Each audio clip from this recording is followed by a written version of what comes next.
there. I'm your host, Leslie Randolph. I'm a self-confidence coach for teenage girls and the self-confidence coach you wish you had as a teen. Honestly, I'm the self-confidence coach I wish I had as a teen because I know I could have saved myself and my mother a whole lot of heartache if I'd only known then what I know now.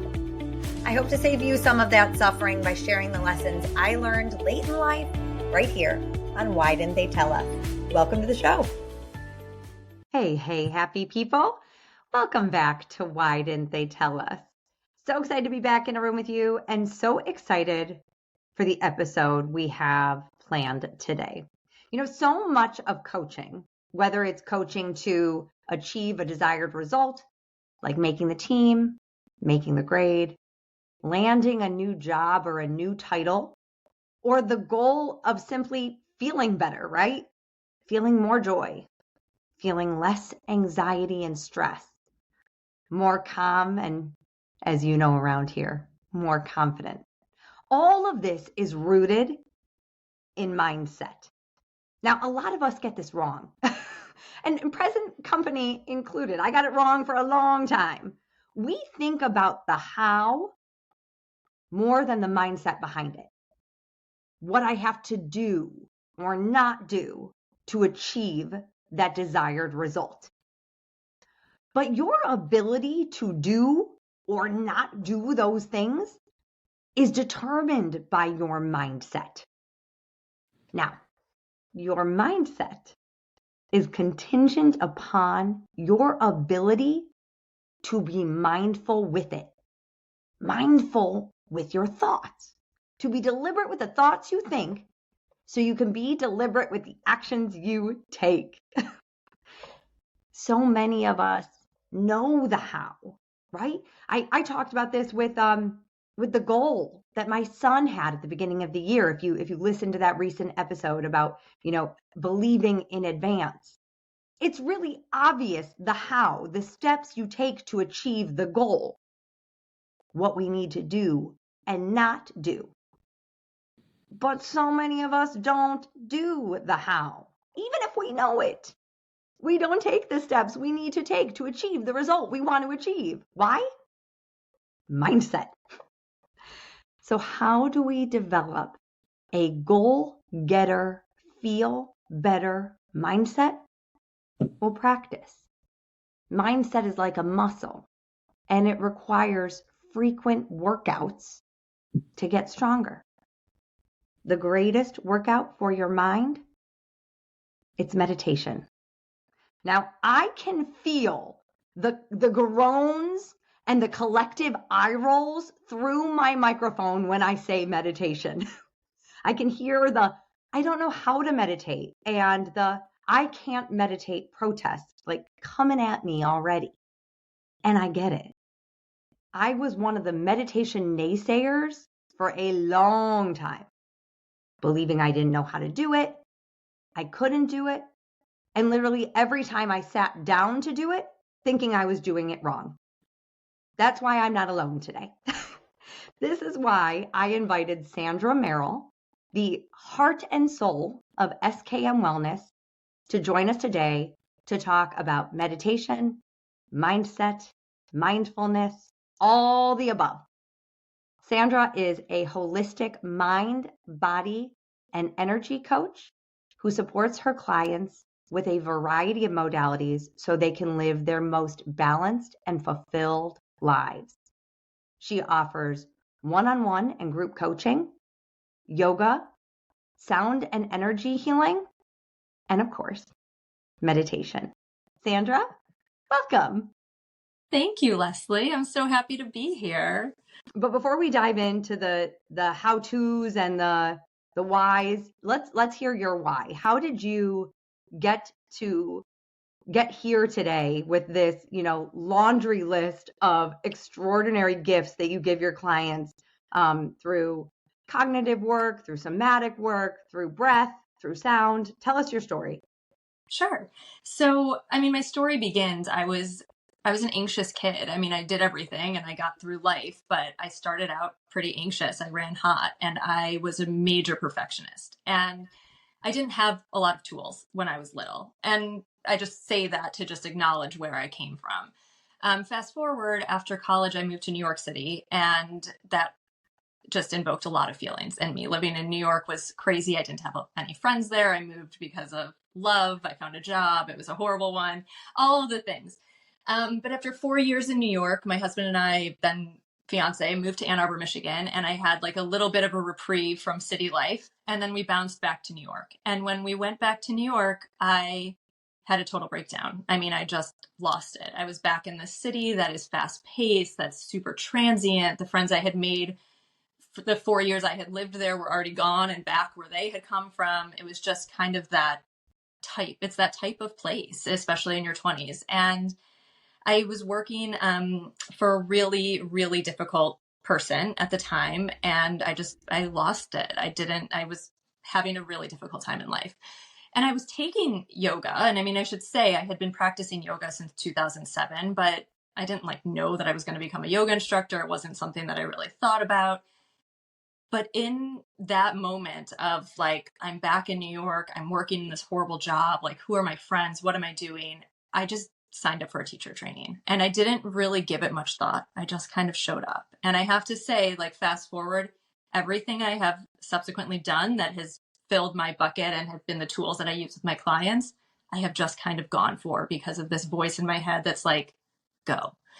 So anyway, I did my yoga teacher training, and one of the most powerful days in my training, it was of course an asana focused training. We did a ton of movement. I learned so much about how to move the body, how the body works. The most powerful thing for me was one day we all came into the training, and it was towards the end of it, and we probably did like a very short practice. And our teacher, one of my teachers who was just wonderful, she said to us, she was like, you guys look so tired. You guys, you're done. There were like 25 of us in the training and coming from all over the city. And we were at the end of it. And she was like, take Shavasana. I mean, we had moved our bodies for maybe like 15, 20 minutes at this point of our, 2-hour meant to be practice. And we laid on the floor, and some people started snoring. I personally got into this like really deep place. Like my brain went to that next level of calm and quiet, and it was a complete reset. And I just remember leaving the space that day and realizing this is why Shavasana is the most important pose you could do in yoga. This is why taking that time for yourself is one of the most important gifts that you can give yourself. And I went on to teach yoga. I taught all over New York. I say I taught all over New York, but I taught at community centers in New York because that was my jam. And I worked with like little old ladies all over the place. I also, my day job was at NYU and at Columbia. I taught classes to staff at NYU and Columbia, but all of my classes incorporated a deep amount of either Shavasana or meditation at the end. And fast forward with COVID, my family left New York really like in the middle of the night. We were one of those families that you've heard of. And the past few years have really been just, how can I bring more of this meditation, this mindfulness, from the sound healing to the Reiki to tapping into your own intuition to help guide you? How can I bring this to people? Because I feel like it's what's lacking from a world that has tons of opportunities to practice amazing yoga and get those benefits. How can I bring those mindfulness pieces to our community? And I love what you said, Sandra. Let me paint the picture. I was a highly anxious kid. And then what does a highly anxious kid who becomes a highly anxious adult do? Moves to New York. Like, I already just feel anxiety thinking about it, right? And it just speaks to this idea of, and I say this to my clients a lot, of like, wherever I go, there I am. Mm-hmm. We are only as effective as the tools, as you said, like if we have those tools. So while, you can go to Michigan and be like, ooh, there's that reprieve. If we're always waiting for circumstances to change for us to feel good, that might be really hard because we might find ourselves in a New York versus a Michigan, right? Totally. And meditation is one of those tools that you can bring with you. And so I'm so grateful that you have put that in my tool belt and you give that to others, because it really is a gift. But I don't think everyone feels that way. No, but can I comment on one thing that you just said? Please. You said, like, wherever you go, there you are. So in this whole journey that I kind of just glossed over and moved to Chicago without even saying the rest of is, I took a mindfulness-based stress reduction course and training, which was how I really, in addition to my yoga training, became certified in meditation. And John Kabat-Zinn is the leader of it. And he has a book that prompted me to take his course, which is called Wherever You Go, There You Are. And that is what it is. Wherever you go, there you are. So my anxious, 8-year-old self that used to come home with like my first homework assignment, jumping around like, I don't know how to do it. What am I supposed to do? The teacher's not going to like me. I'm still there. Like I still have that. But when I'm able to sit down with myself and be like, wait, hold on. Let me breathe. Let me connect with myself. I can move past that anxiety. And that, the yoga that led me to this, the John Kabat-Zinn course led me to this. I did a year-long certification to become a coach, which encompasses a lot of this mindfulness as well. That led me to this. I mean, there's all these things that help you to kind of see who you are and address those things in a less frantic sort of way, if you will, or at least that's how it works for me. 1000%. I don't know if I've ever told you this, and I know I haven't said it on the podcast, but when I moved back to the US, I had already in my head decided that I was going to be a coach, but circumstances were now I was back in the US and I was going to go back to PR and marketing because that was the only career that I knew. And in my head, believing in advance, everybody, I didn't have any evidence that I could be a coach yet. So I didn't believe that. I was like, well, no, I believe I can be successful in PR and marketing. And one of my clients at that time, when I was already starting to feel antsy and be like, I knew I shouldn't have gone back into PR and marketing. She recommended a book to me by Dan Harris called 10% Happier. Do you know this book? Yes, and the whole podcast from it too. I mean, not the podcast, the app, everything. I mean, it's 10% Happier is amazing. And I remembered thinking like, oh my gosh, if I just start meditating, then I'm going to figure it all out. That was like my first entree. But at that point, I still had, the current brain that I have, which we always do. Wherever you go, there you are. But I remembered thinking like, this was the solution that I was looking for, even though there is no solution that you're looking for. It's just, how do I better cope at being me? But that was the book that actually then gave me the courage to quit my job, to then go do this. Like that was it. That book really changed something in me. Not even meditation, just the possibility that I could, I don't even want to say change my brain. I could just be more effective, more mindful. Yeah. More mindful to achieve what it is I desired. And that mindfulness could also be more calm. That mindfulness could be more deliberate, could be more whatever I wanted it to be. So it's funny that it was a book that got me where I am, a book that got you where you are. And here we are today talking all about it. I love it. There's so much data of the benefits of it. But like, why do you think there is such a resistance to meditation? It's such a good question.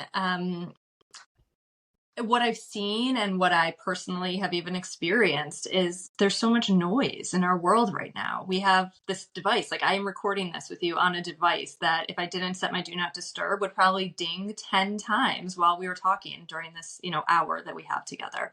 We are constantly distracted. And I think feeling like we need to be doing more and we need to be moving and we need to be creating, and we end up, I think, doing less. But I think that is what pushes us back. Who wants to sit down with themselves and dedicate time to sit down with themselves for 10 minutes? It sounds daunting and it sounds long, but I can guarantee that those same people, sometimes myself included, have no problem scrolling on any social media platform for the 10 minutes mindlessly, wasting that time. So I think it's really just that feeling of like, there's so much. How do we turn it all off? Because it takes an effort to turn it all off so that we could sit down and be quiet with ourselves. Yes. And then when we make that effort to turn it all off, we are quiet with ourselves. And I think that within itself, like if you jump that first hurdle of, okay, I'm willing to tune out all the noise. I'm willing to feel that FOMO of what email am I going to miss? What post am I going to miss? I'm willing to turn it all off, but then I'm just with me. And I think that is another very scary hurdle. Do you agree? Yes, you're completely right. It is so scary to sit with yourself, especially when you're in a moment of anxiety or panic or feeling those extra feelings. It can be really, really scary to see what comes up. And that is scary. I mean, so many questions that I get in meditations, like, or so many comments I get is, I'm doing this wrong. Like, well, I thought I was thinking the whole time and I'm doing it wrong. Well, that's not meditation. Meditation is, I'm thinking the whole time and, oh my God, wait, I'm thinking, let me come back to my breath, or let me come back to a mantra that I'm saying in my head, or let me come back to the instructor's voice. That is literally all it is. You are going to think, your mind is going to take over. It's going to bring you to potentially scary places. But as in all the work that you do too, we get to choose if we want to follow those stories. So meditation is the act of saying, I'm not going to listen to this story in my brain right now that my brain is telling me, or this tale that it's taking me on. I'm going to just come back to my breath just for a moment. That moment, oops, I went off again. I'm on this story path again. Wait, let me come back again. That is literally meditation. That is what you are doing.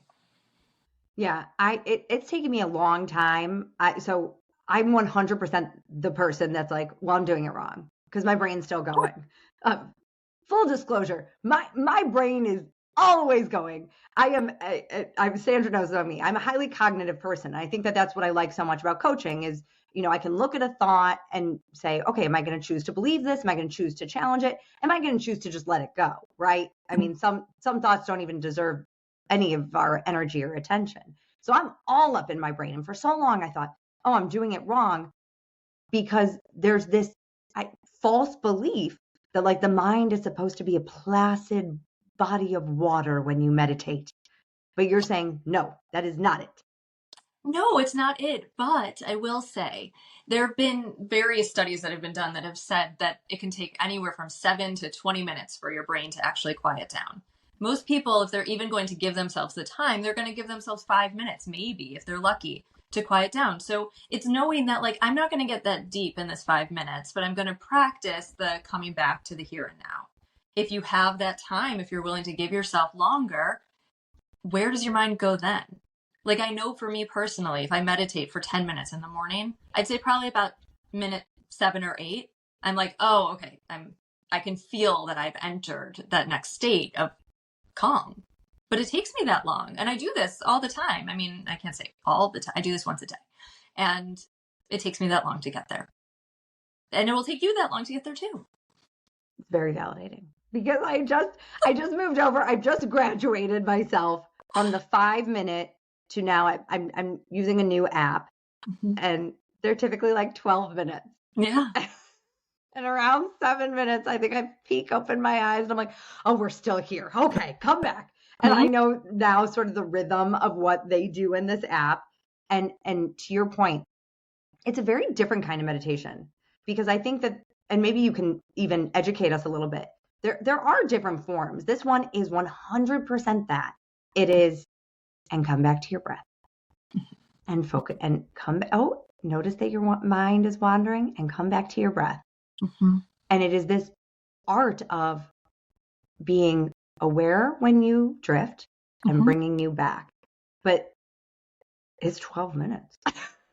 Right. And that's daunting. You set something up for 12 minutes and you're like, oh God, I'm going to be sitting with myself for 12 minutes. That's boring. That's scary. That's, I have 75 other things to do. When am I going to pack the lunches or fold the laundry? Like, this is 12 minutes when I could be doing something else.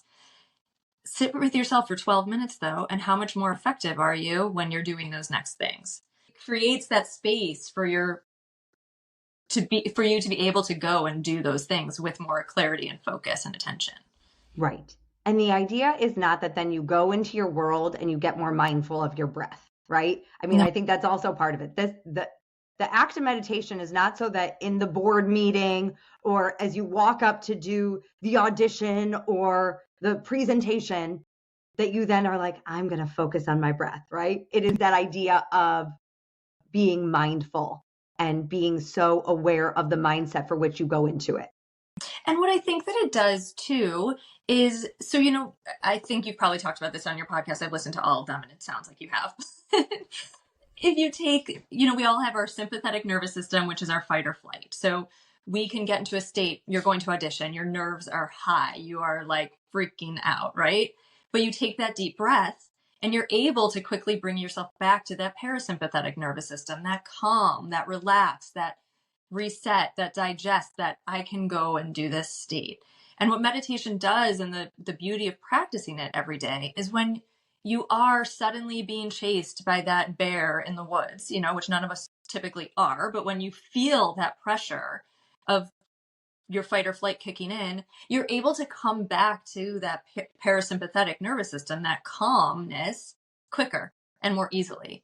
So practicing meditation doesn't mean that you're not going to freak out. That's how your brain is wired. Like, you are protecting yourself in moments of things that might be scary. You're protecting yourself from the dangers of the world, but it's realizing and looking around, wait, I'm not actually in danger. And having that practice allows you to then come back more easily.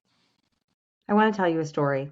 So yesterday I was traveling with my family, and I got flagged by security for some bath salts that we had. Oh. And my family left, but I had to stay with these bath salts for them to bring in the explosives unit. Like a special person had to come from another terminal. Yeah. And this is not a flight or fight moment. This is the funny part about it. Sandra, I was so hungry. All I could think was, I am not going to get to eat before I get on this plane. And I was like irrationally angry at my family because they got to eat and I didn't. So there's no bear in the woods, y'all.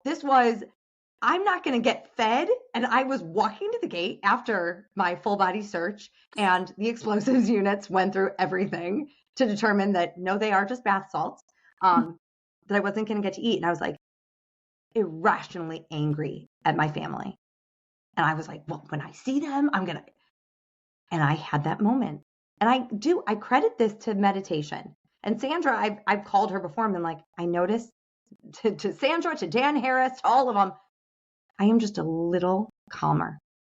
And it's not because I don't get triggered. It's because when I'm triggered, I have that moment of, ooh, I feel the rage in my chest. Ooh, I feel the fire in my belly.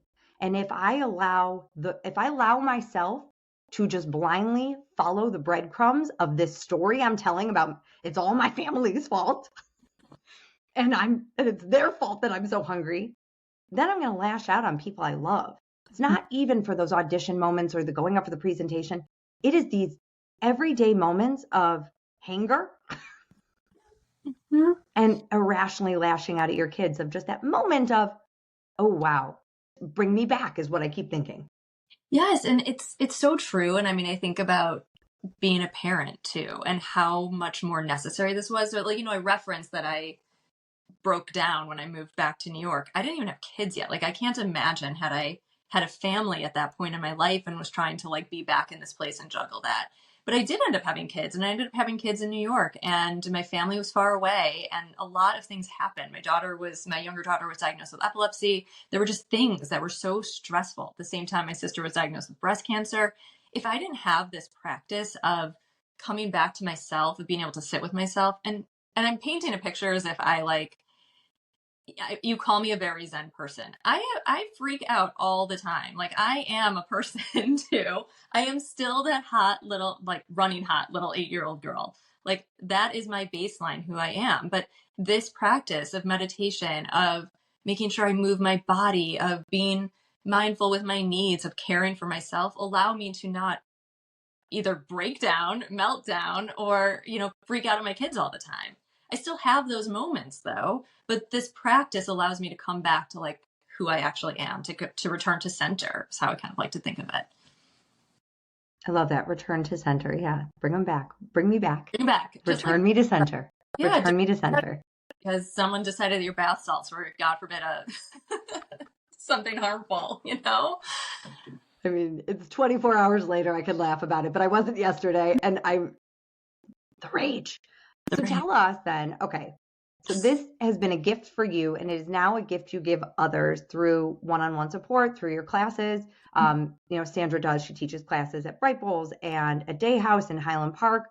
I know one day soon it'll be available on demand for all of us. But if someone is even meditation curious, how would you tell them to start? What would be your how-to? I think commit to a time in the day that you are willing to sit with yourself. I don't care if that is 1 minute. I don't care if that is 5 minutes. Find a time in the day that you're like, I do this every day. So for some, that's like you wake up. Everyone, hopefully wakes up every morning. And for some people, that's like I brush my teeth and I sit on the floor next to my bed and I meditate for 5 minutes. For others, it's like, I want to get up and I want to get going. I want to get moving. What's that time of day when you're pulling into your garage every day or you're, coming home? How can you reset? Or for the parents out there, you put your kids to bed and you have that transitionary period between bedtime and like hopefully you time. What can you do there for yourself? Find that time that's going to work for you. I don't care if it works for your husband. I don't care if it works for your best friend. Find the time that works for you and commit to it. Whether you set a timer for a minute to literally just follow your breath, you set a timer for 5 minutes to follow your breath or a mantra, or you download one of the millions of apps that are out there and you listen to their daily meditation. You find that time to commit to it. And because I'm always worried that I'm doing it wrong, and I'm just going to put that, if I do this, then most people are. Is there a beginner level one that you would recommend? Either a mantra, meditation, because as we said, there are very different forms of meditation. Where would one start? Other than sitting for, a minute, we set the time, then what? So, okay, set the time. I like the idea and the knowledge that I don't actually need anything. When Buddha went up and sat with himself, he didn't have a phone to listen to someone talking to him in his ear to meditate, We can all do this. And I like knowing that we can all do this. So sit with yourself. If it helps to have a timer, have it. Otherwise, literally just sit with yourself. Close your eyes and repeat the phrase, so hum. SOHUM. So hum. Over and over. You are literally just going to say to yourself, so hum. So hum. Your mind is going to wander and you're going to notice that it's wandering and you're going to come back to the so hum. That's it. That is all you have to do. It sounds super easy. It can be really, really hard. You are not alone. Your mind is going to wander. You're going to think of the thousands of things you have to do or the things you wish you did better or the what if I don't do this? Whatever comes up in your mind when you're alone with yourself, it's going to come up. What I'm going to eat today and what I'm going to wear today. That always comes up. What are you going to eat? What are you going to wear? I'm kind of bored. I have an itch on my face. Like, I still need to blow dry my hair. Whatever it is, like all the things that are going to come up. And the idea is those thoughts are not wrong. Nope. Those thoughts are not bad.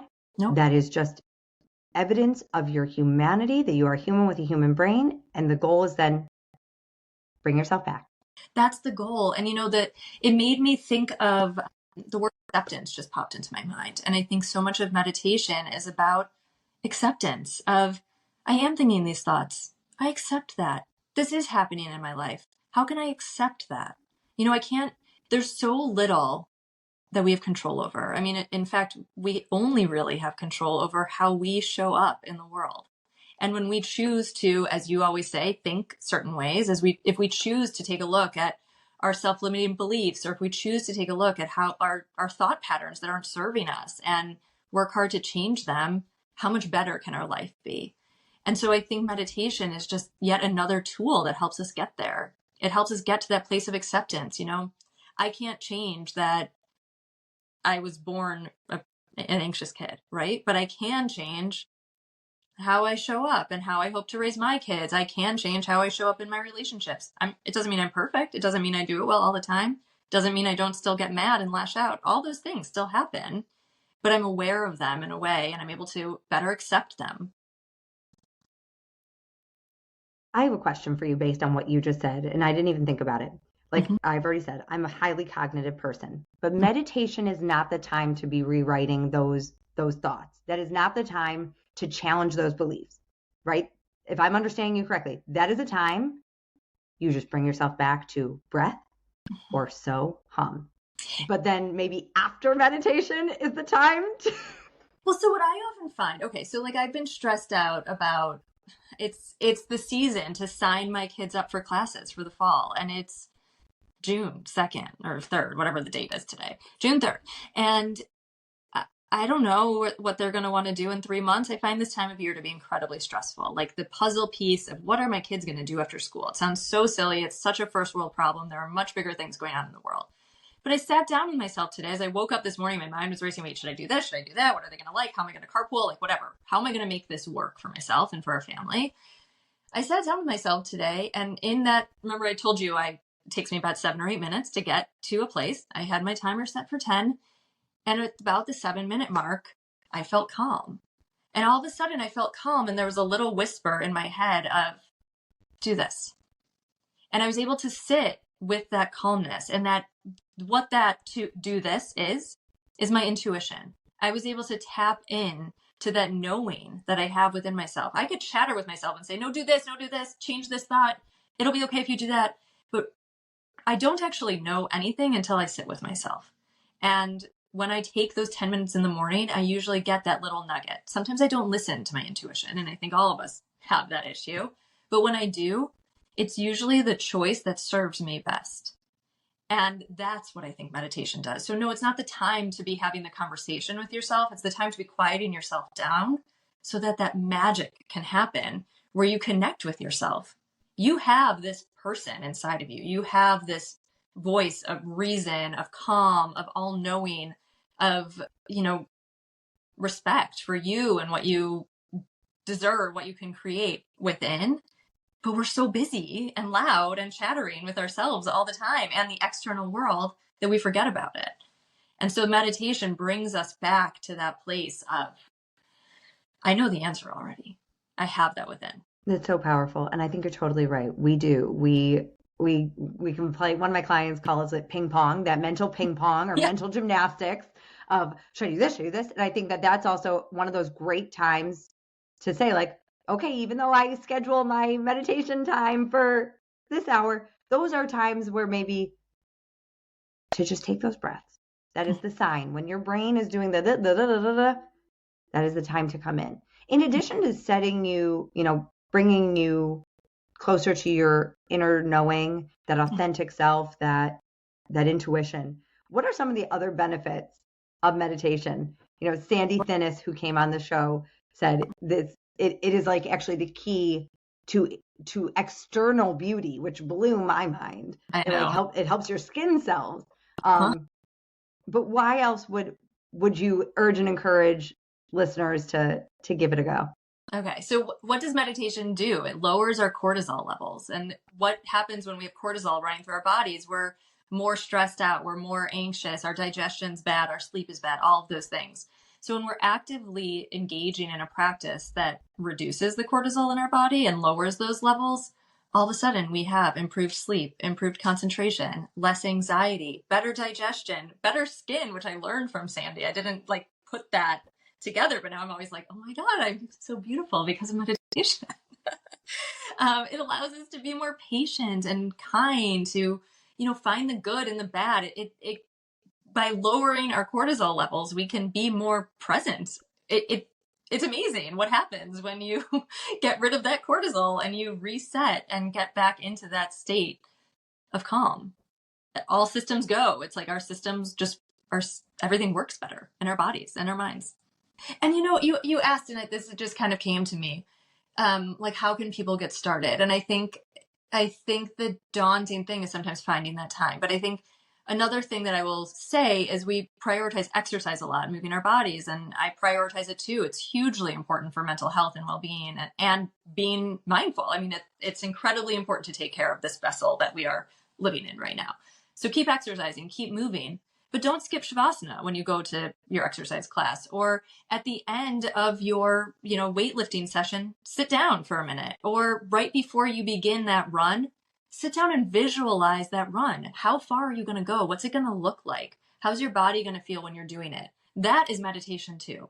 So there's so many different ways. And if that is your gateway to get into it, do that. If you're I don't want to sit and say so hum to myself, don't sit and say so hum to yourself. Sit and visualize what this awesome thing that you're about to engage in is going to look like, or what your future self is going to say to you later on. There's so many different things that you could do that allow you to just calmly be with yourself and lower those cortisol levels to reap the benefits of meditation. And that's what I love so much about being in Sandra's class. For someone who is admittedly maybe a little perfectionist and eternally convinced she's doing it wrong. Even in Sandra's classes, she's like, and if none of this sounds good, great, go do your own thing. And it gives you that permission of there is no wrong. No wrong. Right. No, it's one of the most important things I learned. We've talked about this. I did my coaching program through the Coaches Training Institute in 2016. And that was lesson 1 on the whiteboard was there is no such thing as right or wrong. And I was like, like they put that on there and I was like, you're wrong. Like so many of us argued it, but there's no such thing. There are just choices that we make. And it's how we choose to look at those choices we've made, whether it's right or wrong. There is no such thing. It's just how we respond to the choices and the circumstances of our lives. That's it. And how we respond to the thoughts that run through our head as we decide to sit down and try to meditate for 90 seconds, 5 minutes, 10 minutes, whatever it is. Whatever it is. But give yourself a week of finding that time. It doesn't have to be so daunting. And if you miss a day, just start the next. This isn't about like beating yourself up. It's the same thing that when you're meditating, when your mind goes off in a different direction, don't beat yourself up without judgment. Come back to your mantra, your breath, your visualization, whatever it is that's working in your mind. Come back to that. That's all that it is. There's no judgment. There's no right or wrong. Just come back. Be nice to yourself. As Sandra so beautifully said, I have control over so little. I control how I show up in this world. And that is really what meditation gives us. The ability to remind ourselves of all the power that we have. Sometimes it's just one breath away. So true. Sandra, as we wrap up today, what would you like to add? How would you like to close out the show? What parting words of wisdom? I think, well, first of all, thank you for this opportunity. I'm so grateful to be on. I'm a huge fan of yours and all that you're doing. So thank you for letting me be part of this with you. I'd say, again, just start where you are. And if you are willing to commit to 30 seconds, if you're willing to commit to that big, deep breath before you walk in your door at the end of the day, do that. If you're willing to stack on with something that you're already doing, the habit stacking, do that. Just find something that, again, works for you and roll with it and commit to it and see how it goes without judgment. Just give it a go. And if you miss a day, start over and do it again. It doesn't matter. Keep going. I love that one. Yeah. I think so often we're willing to just scrap something, the idea of this isn't working, and then not, or, well, I already screwed it up. Right. Come back. Come back to you. Sandra, if you could tell your younger self one thing, what would it be? Such a good one. And I had this all thought of, and now it's escaping me. But what's coming to me right now is that it's okay, that it's all going to work out and it's okay. Listen to that inner voice because it's going to be okay. That's what I would have told myself. It is. Sandra, how can people find you? Sure. So I am available. I have a website, skmwellness.com. And everywhere that you could find me is on the website. But in addition, you can email me at hello.skmwellness@gmail.com. I'm also on Instagram at skm_wellness. In full disclosure, I am not very active in social media because I have found that it gets in the way of that precious time that I have to meditate. So you won't find that I'm super active, but when there are important things for me to share with the community, I post them. And yeah, that's how you can find me. I'd love to work with you in any capacity, whether it's Reiki, sound healing, coaching, whatever it may be, to help you get to where you want to be. And if you're local on the North Shore, get on her mailing list, because even if she's not posting it on social, she does email you when she does a class, and they're wonderful to be in. Oh, thank you. My friends, why didn't they tell us that sometimes the clarity, the calm, the confidence we seek is literally an inhale and an exhale away and available to you always? I tell my clients so often, the greatest tool in your tool belt is breath, and none of us are breathing. We are moving so fast. We are going, and we don't take the time to just check in with ourselves, take a deep breath, and trust, as Sandra said, it's all going to be okay. Sandra, thank you for today. Thank you, Leslie. All right, my friends, till next time. Love what you hear? Well, I'd love to hear from you. You can find me at confidencecoachforgirls.com. That's confidencecoachforgirls.com. Or email me at lesliethelifecoach@gmail.com. That's lesliethelifecoach@gmail.com. Hope to hear from you.